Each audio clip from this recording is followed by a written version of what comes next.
One night, the French zoologist Yves Delague is woken up by a knock on the door. It is the caretaker, telling him to get up as a friend has fallen ill. Delague gets out of bed, dresses, and quickly walks into his dressing room to wash his face with a wet sponge. The sensation of cold water wakes him up.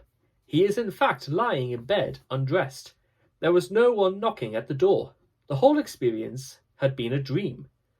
Minutes later, there is another knock at the door. It is the caretaker. "Monsieur, aren't you coming then? Good heavens, so it is really true. I thought I had dreamt it." "Not at all. Hurry up. They are all waiting for you." Delague gets up, dresses, hurries to the dressing room to wash his face. When his face makes contact with the sponge, he wakes up, undressed, in bed. After a short while, there is another knock, and again the caretaker. "Monsieur."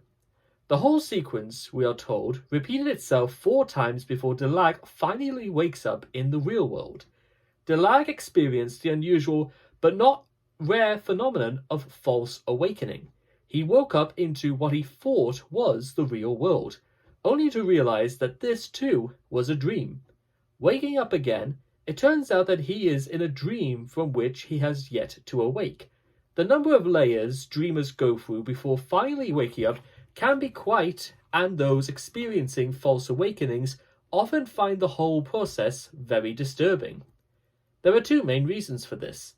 The first is the horror of being stuck in a cycle of the eternal return of the same, a kind of internal Groundhog Day, in which events are replayed ad infinitum.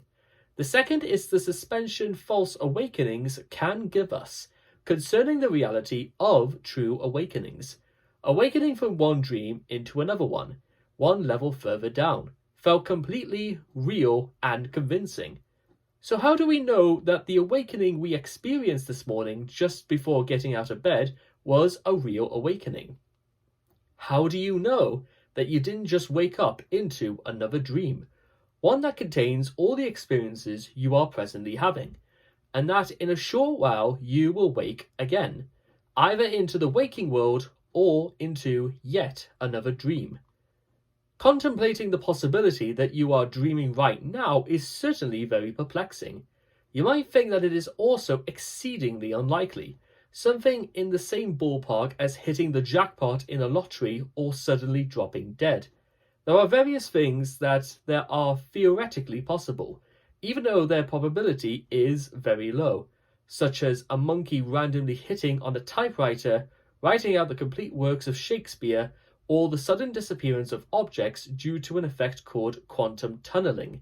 If you don't know what this book might suddenly disappear from your hands due to some bizarre quantum effect, why worry that you might be dreaming right now? The reason why you should worry is that the chances of you dreaming at this very moment are far, far greater. Let's do a quick calculation. We optimistically assume that you get 8 hours of sleep a night, which leaves 16 hours during which you are awake.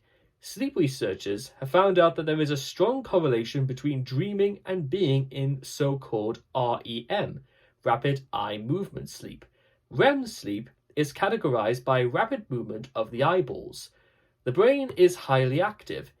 Its electric activity resembles that of a waking brain, but the sleeper is more difficult to wake than during slow wave or non-REM sleep.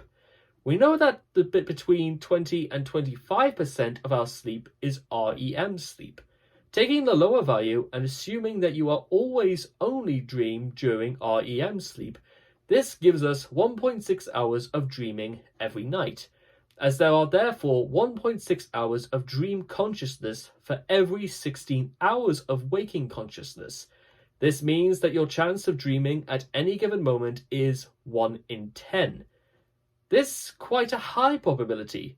For comparison, the chance of winning the jackpot of a typical lottery is about 1 in 14 millions.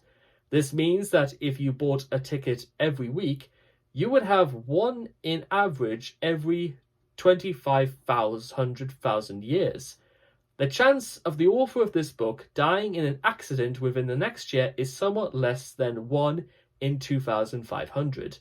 So therefore, is a significant chance of you dreaming right now.